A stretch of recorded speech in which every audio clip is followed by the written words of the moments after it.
Hello everyone, it's me, Juan Gamer54, making a video, and today, we are going to be reacting to something very good today.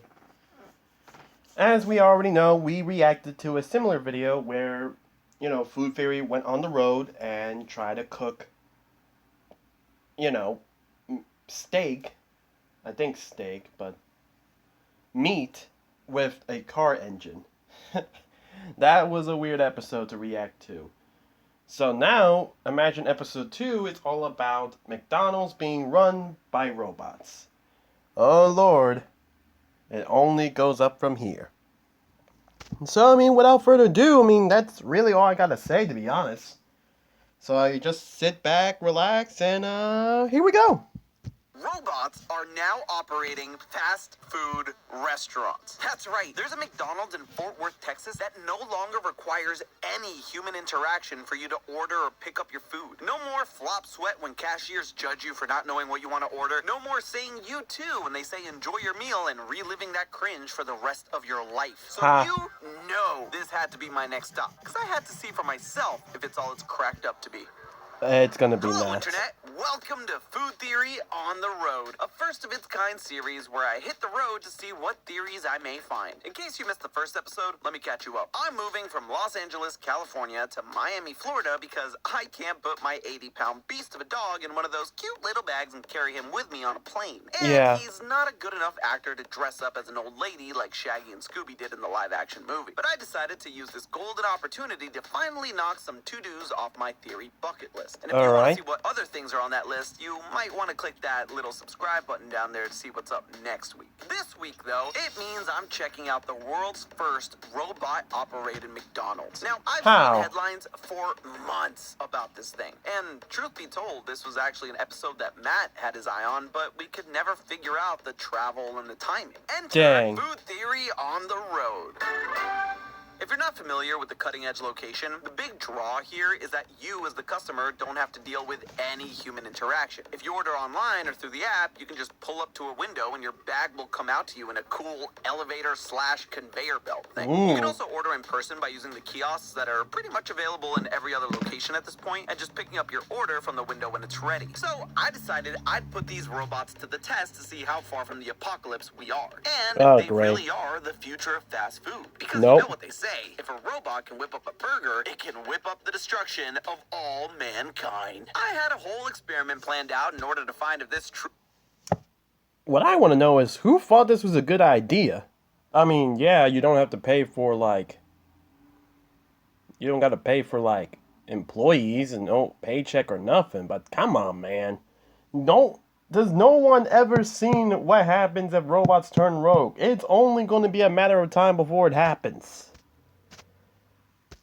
Would be the future of fast food. But just like cooking a steak on an engine and so many other experiments I talked myself into doing, seldom if ever do things go as planned. To my surprise, and to my disappointment, that robot operated has a huge asterisk next to it if you ask me, because the only part of the restaurant that is robot operated is the front of house. So it's true that there are no employees having to clean up after customers and no one taking your order, but that doesn't mean the place is devoid of human life. There's still plenty of employees in the back who are actually preparing the food. That's right, it's not like Wally is back there frying up the fries and flipping the burgers. It's just regular old Wally. Not to knock Wally, but it's just not the same. Regardless, the choice was made so that the employees could solely focus on the speed and accuracy of the orders, since they wouldn't have to deal with bussing tables or anything else that might distract them. So, boo, we can't compare humans to robots, but we can compare speed and accuracy to determine if this really will be the next big thing. So we're going to order the same meals across different McDonald's all over the country, and we're going to see how they stack up to this one. 5 different states, 5 different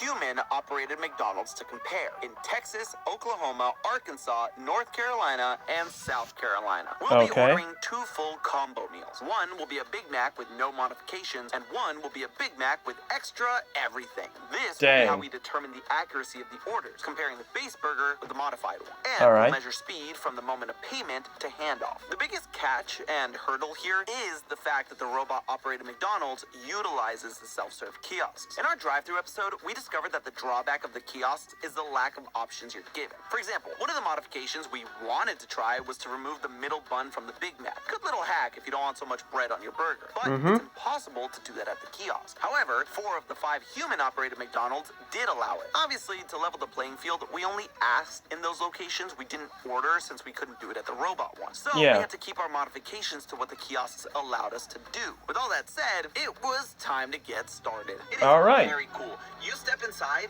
you don't see any tables, you don't see any employees, you don't see any trash cans, nothing. All you see is a double-sided kiosk and the order pickup window. It's actually kind of eerie, but super cool at the same time. The restaurant really is for people on the go. Dang, man, you sure this is the right way to go? Like, what happens to a power outage? Well, I mean, I guess they would have a generator, but like my McDonald's didn't have a generator. My McDonald's didn't have no generator at all during the blackout. And yes, I did experience a blackout. You would probably know when in that time period. But it was this year, to be honest.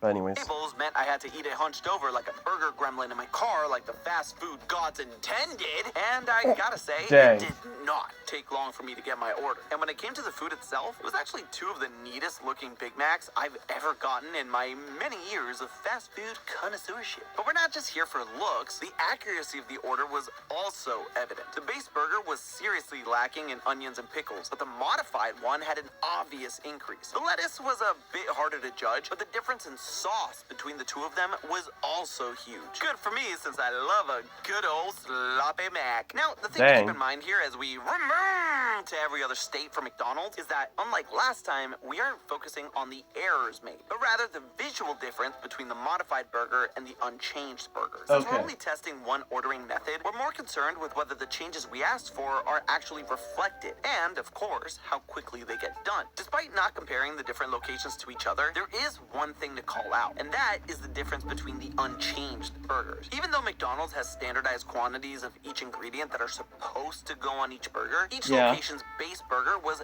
vastly different from one another. Ironically, when we asked for the modified burger, the extra additions were fairly consistent across the board. So even though it's not part of what we're measuring today, if you want more than a couple of specks of onion or a sad single pickle on your burger, your best bet is to ask for extra. As far as the accuracy of the orders go, the ingredients that stayed the most consistent in the modifications were the onion and lettuce. In the base burger, onions were so few I could probably count them on my fingers, and the modified burgers across the board seemed to have a consistent amount of onions added. The 2 ingredients that varied the most were the pickles and the Big Mac sauce. In the base burgers, 2 pickles seemed to be the standard, and a small dollop of sauce. The modified burgers had way more pickles, even though the number changed a lot from location to location. And when it came to the sauce, they threw caution to the wind when I asked for extra. It felt like they were mad at me for asking for more. Like, you want extra? I'll show you extra. I just dumped a pile onto the burger. The question here ended up being less about accuracy and more about variability. Because in our case here, across the locations, the modifications were made, so each location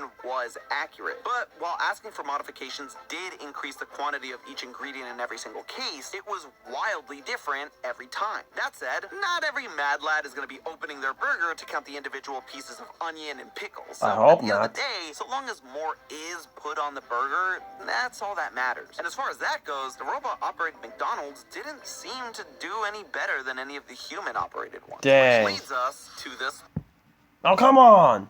shocking new to the speed. This Alright is then. fast food after all. And like I mentioned in the previous episode, I got places to be, and I got the need for speed. The robot-operated Original. Mickey D's set the bar high. I mentioned I got my order fast earlier, and when I say that, I mean it. From the time I placed my order to the second I picked up the bag, only 2 minutes and 30 seconds passed. No other location got even close to that number. In fact, only one other location managed to get my order out in under 4 minutes. And even then, it was in 3 minutes and 52 seconds. The slowest spot in Oklahoma took 5 minutes and 13 seconds. Over double the amount of time. Granted, we're talking about a couple of minutes here, but when you're hungry, an extra 2 minutes can seem like an eternity. Taking the Yeah. average of all the human locations, we end up with 4 minutes and 44 seconds. So with order accuracy being equal among all of them, the robot McDonald's easily takes the prize here thanks to their speed. But it's not as clean cut as that. Because like I mentioned earlier, the self-serve kiosk not only lacks customization options that are otherwise available if you order with a person at the register, it adds another element that actually slows you down. One thing I will note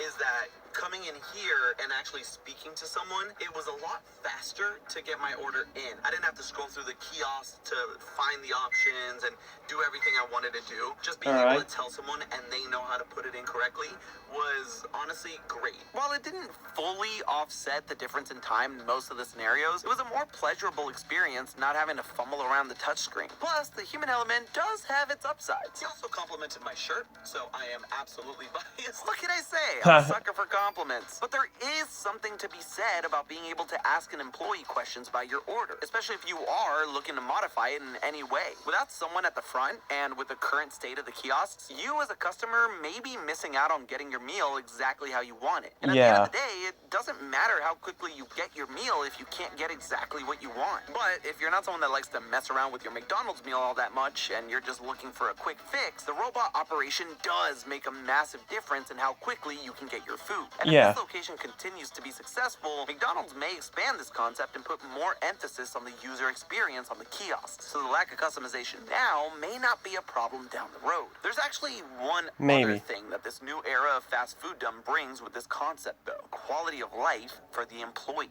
While sure there are less employees needed at a specific location like the one in Fort Worth, they're under far less pressure overall when they don't have to deal with talking with customers. Not only because some people get hangry, but because employees are under a lot of pressure to get orders out in a specific amount of time. That's right. One of the top comments from our previous video actually revealed that employees are timed on their orders, and a little bit more digging showed that, yeah, this is actually the case. The Golden Arches apparently puts a lot of pressure on employees to get their orders out in 3 minutes or less. Oh no. All 5 human-operated locations were almost a minute over that at best, and 2 minutes over that at worst. It means that having to deal with customers definitely slows down their ability to bring out orders. And that's not even talking about employees that have to clean up after that one kid who decided to scarf his meal down a bit too quickly and ends up leaving it all over the floor. Obviously, the big concern here is that robot automation won't... What's sad is that I did experience that during my workplace. I won't go into it, but yeah, I was not a very happy camper about that. I was like, come on, man.